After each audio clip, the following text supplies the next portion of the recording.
Vou pedir que você abra a sua Bíblia em Mateus capítulo 7.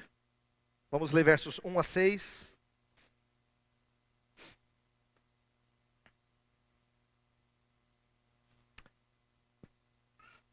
Quarta mensagem dessa série, Novo Monte, Mesma Piedade. Novo Monte porque já falamos do Monte Sinai, dos 10 mandamentos, em outra série. Mas agora vamos mostrar a conexão que Jesus Cristo faz no Sermão do Monte, agora outro monte, mas que está relacionada com os 10 mandamentos. Mateus 7, versos 1 a 6 diz assim: Não julguem para que vocês não sejam julgados, pois da mesma forma que julgarem, vocês serão julgados, e a medida que usarem também serão usada para medir vocês. Porque você repara no cisco que está no olho do seu irmão, e não se dá conta da viga que está em seu próprio olho? Como você pode dizer ao seu irmão, deixe-me tirar o cisco do seu olho, quando há uma viga no seu? Hipócrita, tire primeiro a viga do seu olho, e então você verá claramente para tirar o cisco do olho do seu irmão. Não deem o que é sagrado aos cães, nem atirem suas pérolas aos porcos. Caso contrário, estes as pisarão, e aqueles, voltando-se contra vocês, os despedaçarão. Os 10 mandamentos, como eu já disse outras vezes, eles apresentam os parâmetros para nós amarmos a Deus. Os 4 primeiros mandamentos falam disso. E para nós amarmos ao próximo, os 6 últimos mandamentos. Então a gente aprendeu na série dos 10 mandamentos acerca do amor a Deus, os 4 primeiros mandamentos, e o amor ao próximo, os 6 últimos mandamentos. No Sermão do Monte, Jesus não se apresenta contrário à lei e nem suplanta uma nova lei. Pelo contrário, no capítulo 5, que é um texto que nós já expusemos em anos passados aqui na igreja, ele fala que, o texto fala, Jesus Cristo fala que ele veio não para acabar com a lei, não para abrogar a lei, não para descartá-la, mas para cumpri-la. E esse cumprimento tem a ver com Jesus Cristo tornar a piedade dos 10 mandamentos ainda mais plena e mais abrangente. É por isso que no capítulo 6, quando eu preguei as 3 primeiras mensagens dessa série agora, eu relacionei com mandamentos diferentes. Eu falei que a hipocrisia, por exemplo, os primeiros 18 versos tem a ver com o 3º mandamento, porque nós não estamos tomando o nome de Deus em vão. Falei do dinheiro como outro senhor quebra do 1º mandamento. E falei também da ansiedade como quebra do 4º mandamento, do descanso no Senhor. E se o capítulo 6 faz relação com esses mandamentos ligados a Deus, agora no início do capítulo 7 a gente tem um texto mais focado no próximo. Então ele também está relacionado aos 10 mandamentos, e eu diria que ele está muito próximo, ou ele é uma aplicação do 5º mandamento. Aí você diz assim, 5º mandamento, pastor? Mas o 5º mandamento fala, honra teu pai e tua mãe, fala de alguém superior. Só que em nossos catecismos de Westminster, e alguns de vocês conhecem bem isso, lá tem uma aplicação que o pastor Jailson expôs na mensagem dele no ano passado, em que fala do nosso relacionamento não só com os nossos superiores e com os nossos inferiores, mas também com os nossos iguais. E no relacionamento com os iguais, a gente vê que tipo de tratamento a gente tem que ter. E esse texto é perfeito para nos corrigir numa falha no relacionamento com os nossos iguais. Então, é nisso que eu quero conectar com a piedade do Antigo Testamento. Jesus Cristo não está propondo uma nova piedade, mas uma piedade semelhante àquela que ele já havia ensinado por intermédio dos profetas, por intermédio das revelações do Antigo Testamento. Só que, quando eu falo mesma piedade, não pense que é a piedade que todo mundo está habituado. A piedade do Sermão do Monte é eminentemente contracultural. Eu tenho enfatizado isso, porque eu tenho compreendido como o Sermão do Monte, ele não propõe aquilo que nós estamos acostumados a ver, nem na sociedade, e nem mesmo dentro da igreja. Às vezes nós quebramos com paradigmas, e eu gostaria de apresentar hoje maneiras de enxergar esse tema como contracultural. Hoje nós vamos lidar especificamente com 2 versos muito emblemáticos, que quem é crente há algum tempo já citou várias vezes. Não julgueis para que não sejais julgados. Verso 1º, a gente vai lidar com esse. E o outro texto é de falar de jogar pérolas aos porcos. A gente usa muito esse verso, esse ditado, que está no versículo 6. Esses 2 textos emblemáticos, eles estão dentro de um contexto E eu acho que eles são mal compreendidos, mas em como é que nós nos relacionamos com o próximo e avaliamos o próximo. E é disso que eu vou falar. Mas o que eu quero propor ao tratar do relacionamento com o próximo, e eu vou falar essa frase no início, eu vou voltar nela no final, é que o que Jesus quer nos ensinar é como é que nós honramos o próximo sem desonrar o Senhor. Repito, como é que nós honramos o próximo sem desonrar o Senhor? Então, deixa eu começar destacando que, em geral, nossa sociedade, ela é avessa a quase todo tipo de juízo. Para não dizer todo, quase todo tipo de juízo. Há uma aversão a juízo em nossos dias. A sociedade tem razões diferentes, e as razões dela são mais fáceis de refutar, embora sejam muito fortes na nossa cultura. Por exemplo, em nome da tolerância, hoje em dia, nossa sociedade abomina os que condenam alguma prática ou crença. Eles dizem que esse tipo de conservador, fundamentalista que você é algo retrógrado, atrasado na nossa cultura, tão para frente, não é?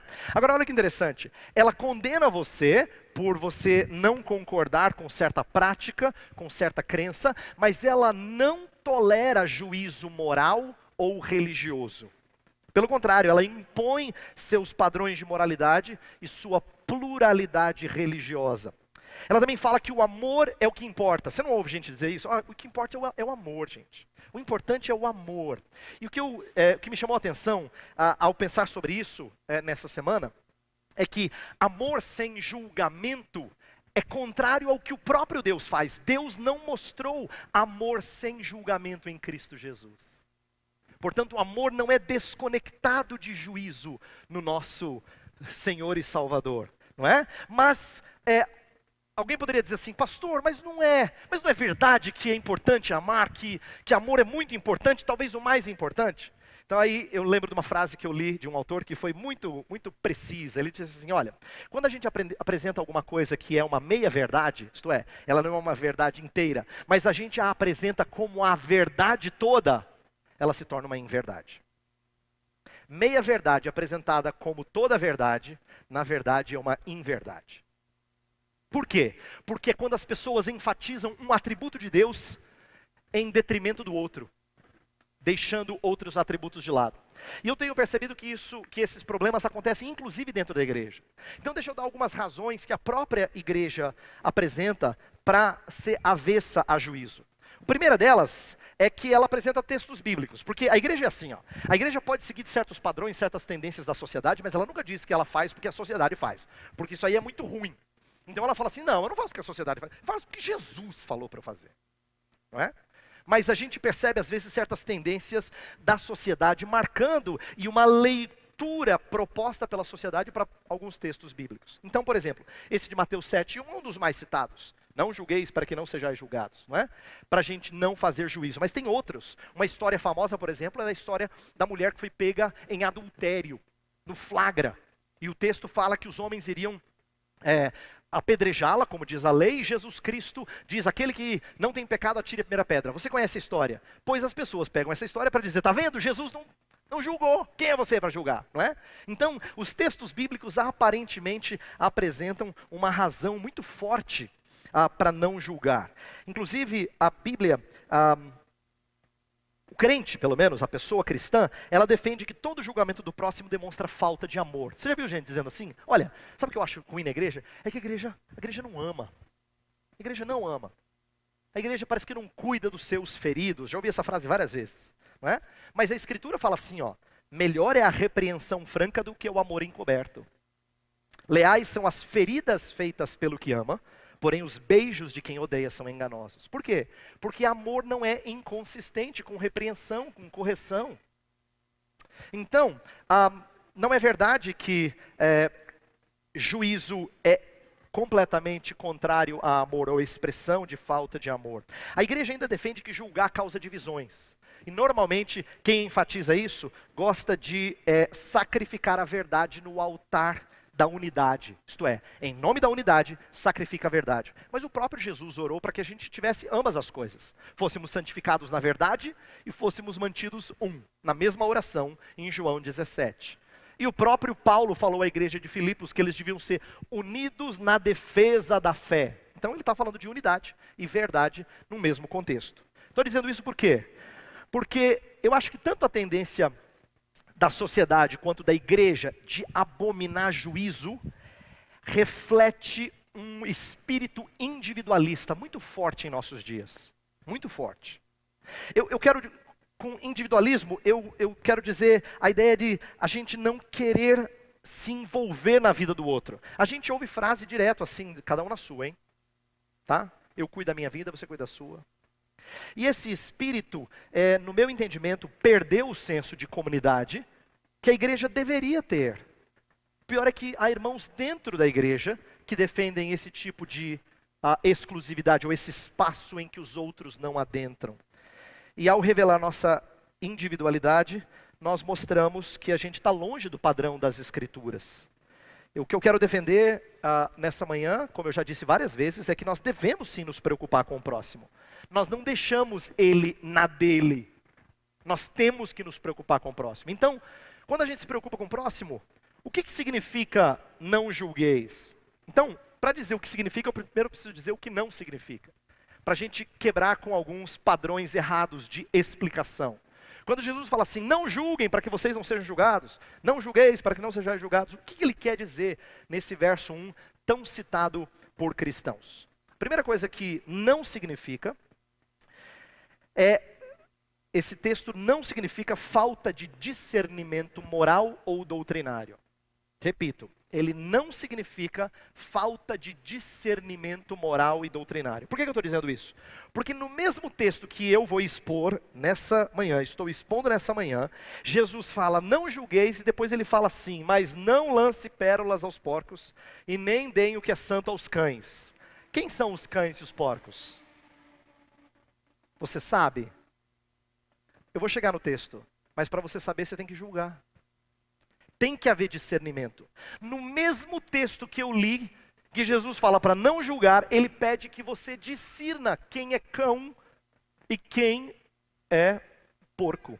E a gente vai falar desse texto daqui a pouco. Mas não só nesse verso. Olha alguns versos mais adiante, versículo 15, do capítulo 7 de Mateus. Fala assim, cuidado com os falsos profetas.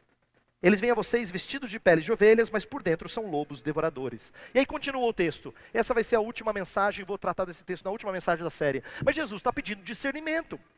Isto é, cuidado com os falsos profetas, porque eles parecem ovelhas, mas na verdade eles são lobos. Está pedindo discernimento, está pedindo que haja algum tipo de avaliação crítica. Portanto, Jesus Cristo não é contrário ao discernimento. O Sermão do Monte inteiro tem a ver com discernir a religiosidade hipócrita da verdadeira religiosidade. Mas não só o Salvador disse isso. O apóstolo João fala, provai os espíritos. Por quê? Porque tinha falsos mestres entre eles. Paulo fala para julgar as profecias na igreja. Paulo várias vezes falou, cuidado em relação a falsos ensinos. E também disse, num texto bem conhecido, 1 Tessalonicenses 5, 21, ele fala assim, julgai todas as coisas, retende o que é bom. Não é? Então, a mesma escritura que fala não julgue, também fala julgue. Então a gente tem que entender em que sentido a gente não pode julgar. Mas certamente não significa falta de discernimento moral e doutrinário. Pelo contrário, a Bíblia ela enfatiza a importância de nós avaliarmos todas as coisas com uma cosmovisão bíblica. A gente não pode ser crente que não tem discernimento, que absorve qualquer coisa. Isso é sinônimo de infantilidade. É igual a criança que ainda está engatinhando e coloca tudo na boca. Comida e outras coisas que não são comida. Isso é infantilidade. Então quando a gente não tem discernimento e absorve de tudo, nós nos portamos como crianças. Então, certamente, esse texto, não julgueis, não significa deixar de ter discernimento. Pelo contrário, o discernimento nas Escrituras, ele não só é legítimo, ele é obrigatório. A Bíblia pede que eu e você tenhamos discernimento. Segunda coisa que não significa, esse verso primeiro, não significa isenção de disciplina. Curiosamente, esse é um dos textos mais usados pelas pessoas que não gostam dessa ideia de igreja disciplinar. Fala assim, sabe, eu sou contra. Sou contra porque eu acho que quem julga é Deus. Não julgueis, a Bíblia fala. Jesus falou, não julgueis. Então, quando as pessoas defendem a ideia de não ter disciplina eclesiástica, elas não ouvem tudo que Jesus disse. Lembra que eu falei, quando você fala meia verdade como sendo toda a verdade, você fala uma inverdade. Na verdade, o próprio Salvador disse em Mateus capítulo 18, que se um irmão pecar contra ti, você vai arguí-lo, tu e ele. Se ele se arrepender, você ganhou o seu irmão. Se ele não se arrepender, você continua insistindo. Você não disse, já fiz a minha parte. Você insiste, traz uma ou duas pessoas para que por 2 ou 3 testemunhas ele seja demovido do seu erro. Se ele não se arrependeu, você não desiste dele. Você diz a toda a igreja. A ideia progressiva do texto de Mateus 18 é de que disciplina é algo muito saudável na igreja. Portanto, o não julgueis de Jesus não tem nada a ver com não disciplinar. Pelo contrário, nós precisamos exortar os irmãos. Não podemos fazer vistas grossas a quem está em pecado. O apóstolo Paulo, por exemplo, estava distante, escreve à igreja de Corinto, dizendo, tem um irmão entre vocês que está dormindo com a esposa do seu pai, e eu já o sentenciei. Ele está distante, mas ele fala, eu já o sentenciei. E ele exorta a igreja a tomar providências. Ele está fazendo uma espécie de juízo aí. Por quê? Porque o comportamento era nitidamente contrário às Escrituras. Então, certamente, não julgar não significa que a igreja não pode ou não deva exercer disciplina eclesiástica. Pelo contrário, você como irmão deve isso ao próximo e nós como liderança também de conduzirmos a igreja em caminhos de santidade. Então, o que é que Jesus ensina? O que ele quer dizer por esse não julgueis? Então, o que Jesus repreende nesse primeiro verso, na verdade até o verso 5, é um espírito condenador. Jesus Cristo repreende um espírito de censura, exageradamente crítico, que fala de forma grosseira e orgulhosa a respeito do próximo. Lembra que Filipenses 2:3 fala assim, cada um considere o outro superior a si mesmo. Quem julga da maneira que Jesus condena, não considera o outro superior. É o contrário, ele se considera superior. Ele se eleva à posição de Deus. E por isso julga como se fosse o próprio Deus. Jesus está reprovando o espírito de condenação com o qual nós avaliamos as pessoas. Às vezes nós já a condenamos, nós já a sentenciamos sem termos condições de fazer. E o que eu aprendi estudando esse texto nessa semana é que o próprio texto grego já nos dá uma dica para dizer que esse erro é muito comum. A construção grega é como se fosse assim, parem de julgar. Não é não julgueis assim, tipo, eu sei que você não julga, viu, mas não julgue, tá? Não, a ideia é, pare de julgar. Pare de julgar, vocês estão julgando. Jesus está aqui repreendendo algo que é comum. Eu li um autor que sabiamente disse assim, que o problema de a gente enxergar esse erro como comum em nós, é porque ele vem sob o disfarce de zelo pelo que é certo. Então quando eu critico, eu sou zeloso, sabe, pastor? Não julgueis. Mas a Bíblia fala que a gente tem que ter zelo, a verdade. Então, se por um lado eu falei antes de que nós não podemos deixar de avaliar as pessoas e não devemos sacrificar a verdade no altar da unidade, por outro lado, às vezes, sob disfarce de zelo, nós temos um espírito condenador. E eu vejo várias maneiras, eu quero dar alguns exemplos aqui, das formas em que nós julgamos o próximo. Não é? Às vezes nós somos precipitados no falar. Quantas vezes você falou antes de chegar o tempo próprio, antes de ter todos os dados, você é pronto em falar? Parece que a língua não tem freio. E a Escritura fala que ser precipitado no falar é terrível. Provérbios capítulo 29, verso 20, tem um ditado, um provérbio muito bonito.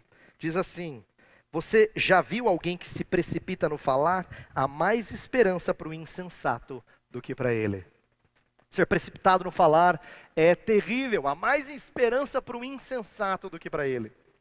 Às vezes nós cometemos esse pecado julgando o que nós desconhecemos. Eu falei na liturgia que nós julgamos motivações. E o texto de 1 Coríntios 4 que a gente leu, mostra que nós não temos condições de enxergar motivações. Mas quantas vezes você sabe que a pessoa está pensando isso? Você sabe que ela quer isso. Eu não estou dizendo que a gente não possa ter evidências que apontem para isso, mas às vezes nós somos muito precipitados e achamos que nós entendemos mais o interior das pessoas do que nós de fato compreendemos. Nós também pecamos quando nós usamos palavras que não edificam. Efésios 4 fala da palavra que não edifica como sendo muito destrutiva. Às vezes a gente erra no tempo de falar, não é? No tempo de falar. A gente não fala na hora certa. A gente não escolhe com prudência o momento de falar.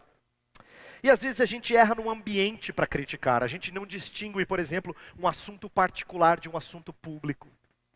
São várias as maneiras que nós pecamos com esse espírito condenatório, esse espírito de quem não tolera comportamento diferente do outro. Eu li um trecho do livro do autor Jerry Bridges, chamado Pecados Intocáveis, e ele fala sobre o espírito de julgar. E ele diz algumas coisas muito interessantes. Ele fala assim, quando ele era mais novo, e nós conseguimos nos identificar com isso, porque talvez você que é evangélico há algum tempo já tenha vivenciado isso. Quando ele era mais novo, ele falou que era muito comum ouvir gente condenando outros por causa de roupas, ou por causa de estilo musical, ou por causa de bebida alcoólica. E aí ele fala desses assuntos por quê? Porque o que ele quer dizer é o seguinte: quando nós entramos em algumas áreas em que nós dizemos além do que as escrituras dizem, nós assumimos um espírito condenatório, um espírito de juízo condenado por Jesus, repreendido por Jesus Cristo. Quando nós falamos além do que as escrituras falam. E aí ele pega um texto muito interessante. E aqui eu quero que você e eu aprendamos com isso. Porque quando a gente lida em áreas chamadas de áreas da liberdade cristã, em que a Bíblia não diz que é pecado, mas que você precisa ter cuidado, moderação, prudência. Então, esses são exemplos que eu citei aí, que estão dentro dessa esfera de prudência, de cuidado, de moderação.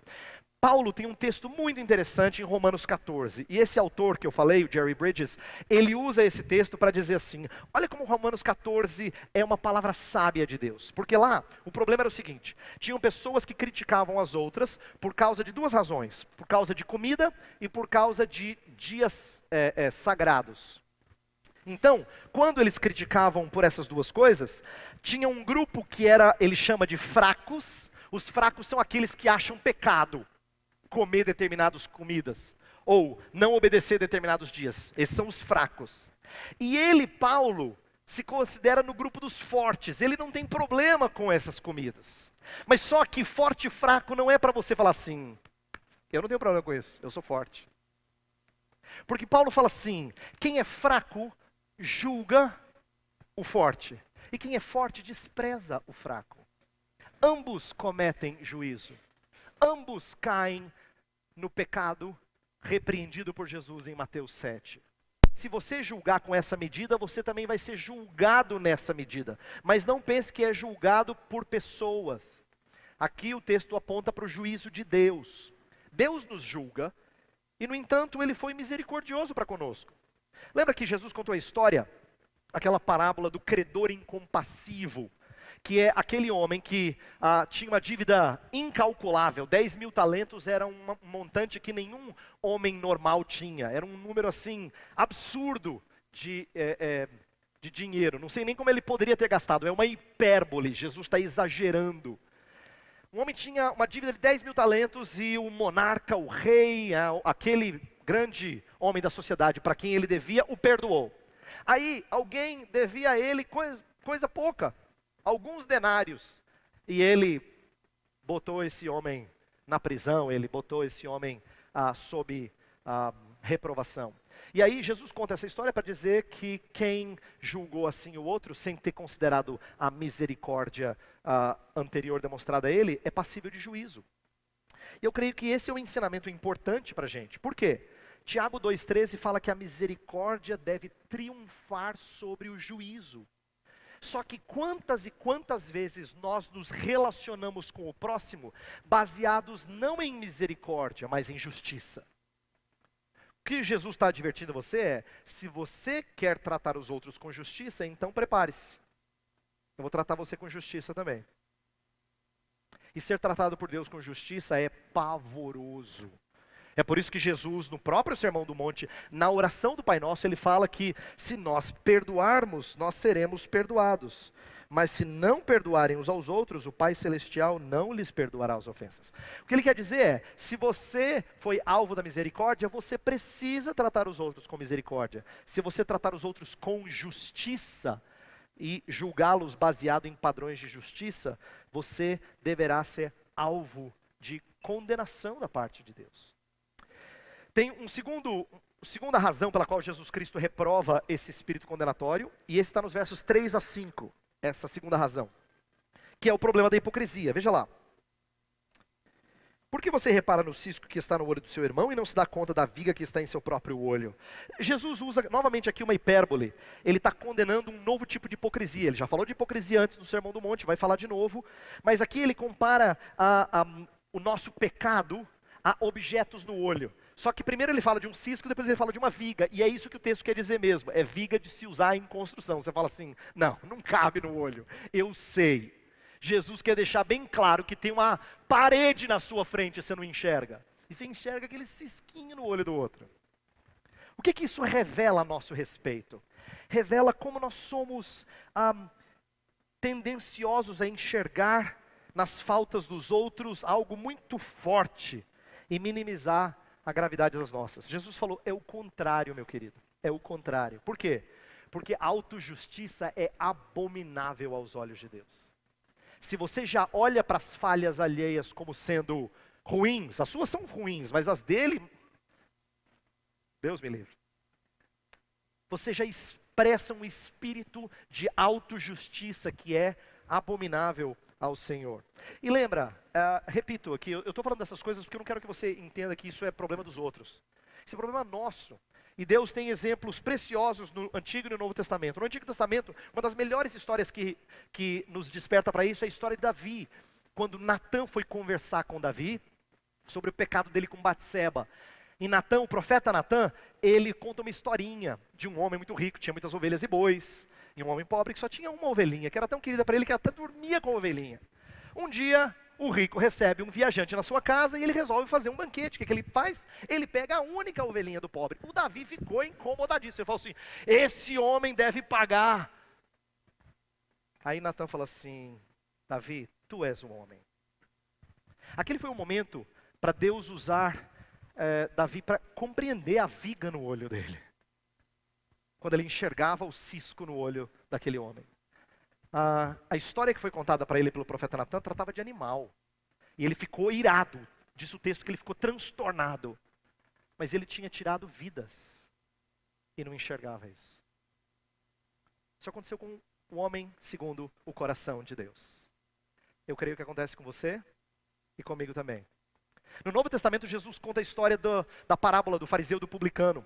E o fariseu é aquele homem religioso que não se considera tão pecador quanto o publicano, o cobrador de impostos. E novamente Jesus Cristo ensina que isso é hipocrisia. Eu estou dizendo essas coisas porque eu gostaria que você compreendesse que todas as vezes que eu e você falamos, nós nos colocamos numa posição de estarmos prontos para criticar. E nem sempre a gente está.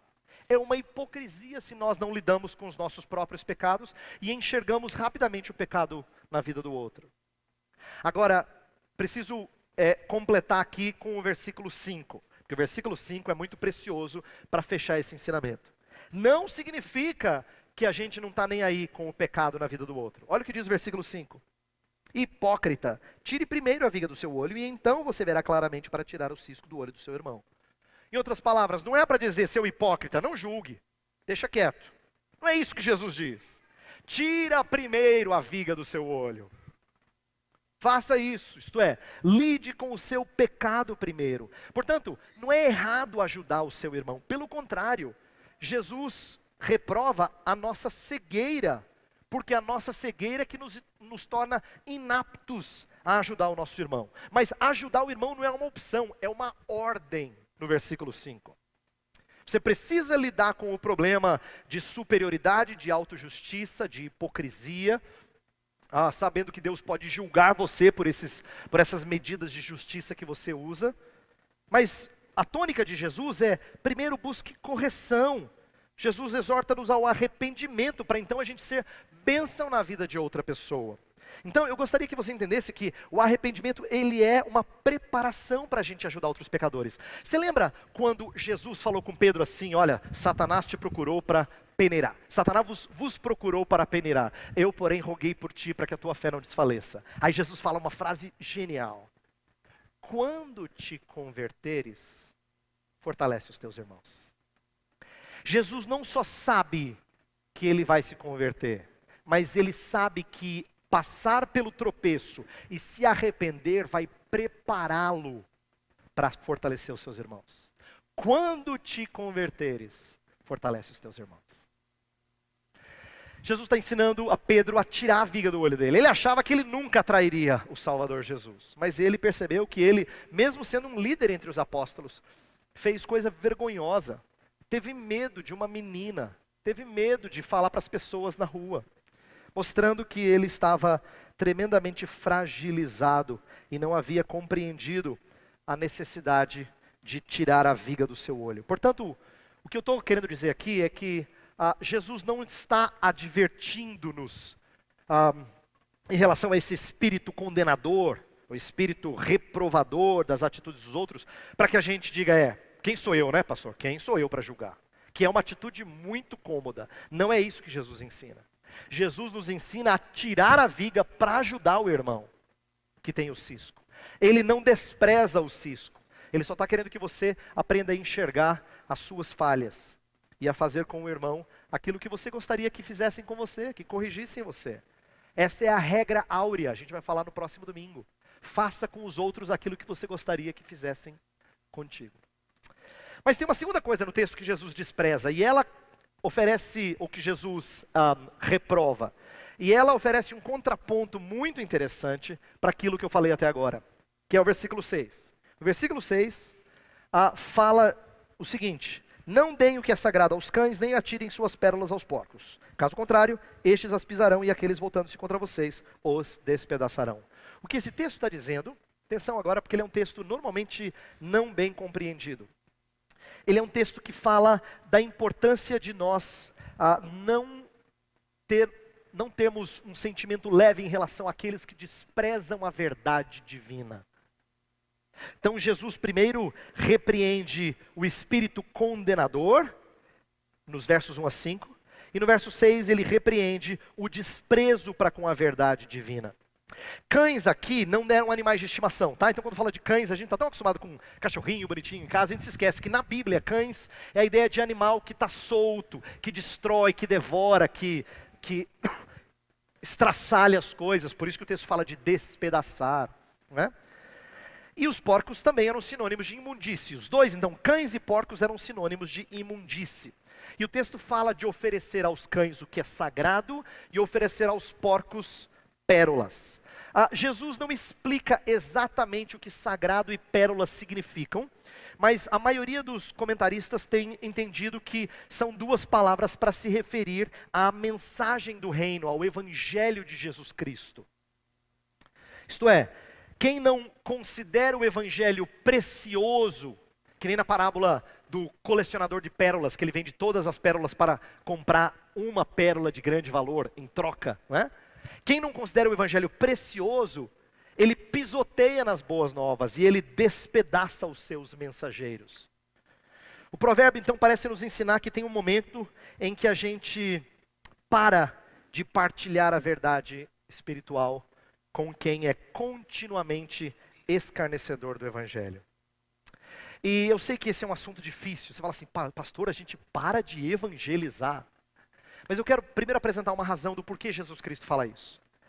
Ele preza a verdade do reino, a mensagem de boas novas. Tanto é que ela é comparada a dois adjetivos preciosos, sagrado, pérolas. A ideia de algo valoroso. E Jesus não tolera que o evangelho do seu Pai, o evangelho do Filho, o evangelho do Espírito, seja pisoteado em desonra para com a mais magnífica de todas as mensagens. Eu não estou dizendo com isso que a gente não evangeliza as pessoas que não querem Jesus. A gente só evangeliza as pessoas que querem Jesus. Até porque quem está nas trevas não ama a Cristo. Não é disso que Jesus está falando. Ele não está dizendo assim, ó, procure as pessoas que gostem de mim. Não.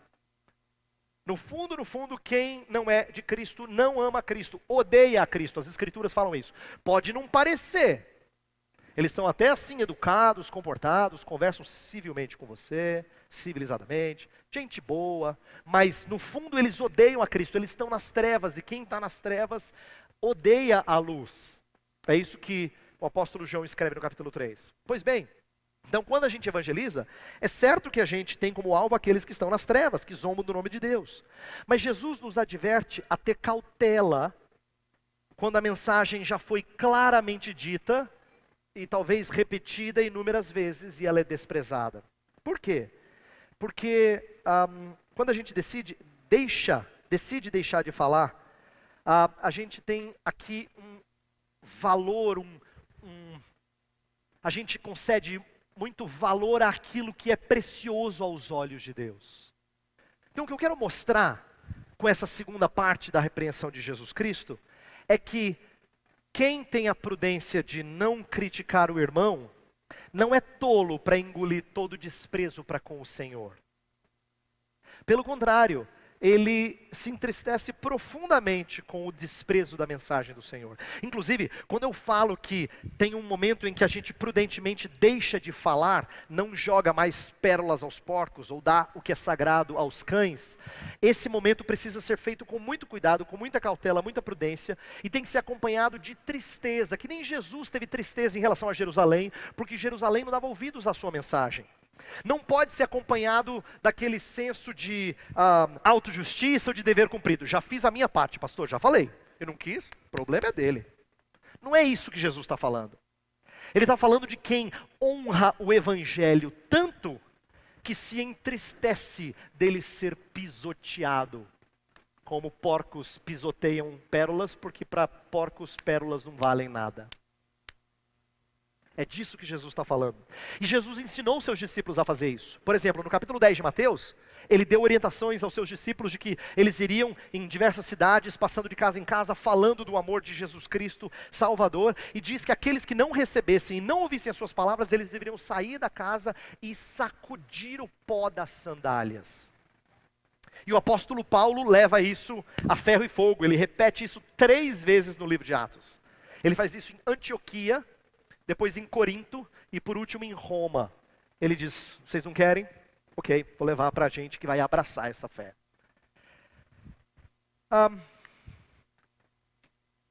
Mas eu creio que esse texto não está falando somente de evangelização, mas sim de toda a repreensão para conduzir alguém no caminho eterno. Você já teve momentos em que você repreendeu pessoas e elas não deram ouvidos? Parece haver um momento em que a gente as deixa. Por quê? Porque a gente entende que nós estamos repreendendo o zombador. E Provérbios fala que repreender aquele que zomba é inútil. Você não tem ouvidos. Eu quero terminar dizendo por que eu acho preciosa essa orientação de Jesus, embora ela nos pareça muito estranha. Pastor, parar de falar de Jesus, parar de repreender. Parece que a gente parou de amar. Eu disse no início uma frase que eu disse que eu ia voltar no fim. Eu quero que a gente entenda que honrar o próximo como nosso igual e respeitá-lo de tal forma que nós não o julgamos de maneira antibíblica, não significa que nós somos tolos ou simplórios. Porque nós também devemos amor para com o nosso Senhor, honra para com o nosso Senhor. E a mensagem dele é a expressão dos seus mais belos atributos. Portanto, o que eu quero dizer, quando Jesus Cristo ensina, não julgueis, mas também não joguem pérolas aos porcos, ele está nos ensinando como honrar o próximo sem desonrar o Senhor. Ele está nos pedindo para nós nos colocarmos, não de forma superior ao próximo, mas de forma humilde, amando o próximo, mas ao mesmo tempo que a gente não seja tolo no nosso comportamento com o outro, principalmente em relação àqueles que escarnecem o Senhor e o seu Evangelho. Por quê? Porque nós amamos a Deus. É por isso que eu consigo entender as orações imprecatórias do livro de Salmos. Quem fala só de amor, odeia essas passagens. Elas parecem não fazer sentido. Mas quem ama o Senhor a tal ponto que se entristece pelo desprezo dos homens em relação à salvação do Senhor, eu consigo entender. Consigo entender o espírito por detrás dos salmos imprecatórios, aqueles que rogam maldição sobre os zombadores. Eu estou dizendo isso porque eu acho que Jesus é extraordinário quando ele nos ensina a unir as duas tábuas da lei, amor ao Deus e amor ao próximo. A gente não pode amar o próximo de tal forma que isso desonre Deus. E é claro que amar a Deus precisa sempre envolver amor ao próximo. Mas quando a gente não julga, não pense que a gente deixa as pessoas pisotearem a verdade de Deus. Portanto, Jesus Cristo está nos ensinando que não há inconsistência entre amor ao próximo e amor a Deus. Pelo contrário, o cristão que humildemente se coloca abaixo dos outros pecadores, ele não é tolo para com os escarnecedores da misericórdia. É por isso que nessa manhã nós vamos participar de uma mesa onde nós não escarnecemos do Senhor. Tanto não escarnecemos do Senhor que a Bíblia recomenda muito fortemente: cada um examine-se a si mesmo. Porque se nós nos julgarmos, diz 1 Coríntios 11:31, nós não seremos julgados. Isto é, se nós discernimos que o nosso coração é reto para com o Senhor, e Ele é pronto em receber o pão e o vinho, então nós não seremos julgados. Mas se nós não discernimos e participamos sem a devida compreensão, nós pisoteamos nesse evangelho. Nós despedaçamos essa mensagem. E é por isso que quem não está pronto e nem quem não tem condições de se avaliar não deve participar. Nós vamos orar preparando-nos para essa hora de ceia. Senhor, Tu nos ensinas a não julgar as pessoas, mas ao mesmo tempo a avaliar se elas te desprezam continuamente, repetidas vezes. Porque Tu nos ensinas a amar o próximo sem deixar de honrar o Senhor. Por isso a nossa oração nessa manhã é que ao participarmos do pão e do vinho, o Senhor permita que cada um aqui investigue o seu coração à luz da obra do Espírito Santo de Deus, para enxergar se de fato nós valorizamos a salvação de Jesus Cristo. Pois se porventura nós não entendemos essa salvação, e se nós não a valorizamos, nós não devemos participar, do contrário, somos alvo do Teu juízo, diz a Tua palavra. Por isso pedimos que Tu nos prepares o coração nesse momento, para que participemos tranquilos de que esse evangelho é precioso para nós. Nós já trocamos as outras pérolas pela pérola de grande valor. E queremos nos deleitar com ela agora. Oramos em nome de Cristo. Amém.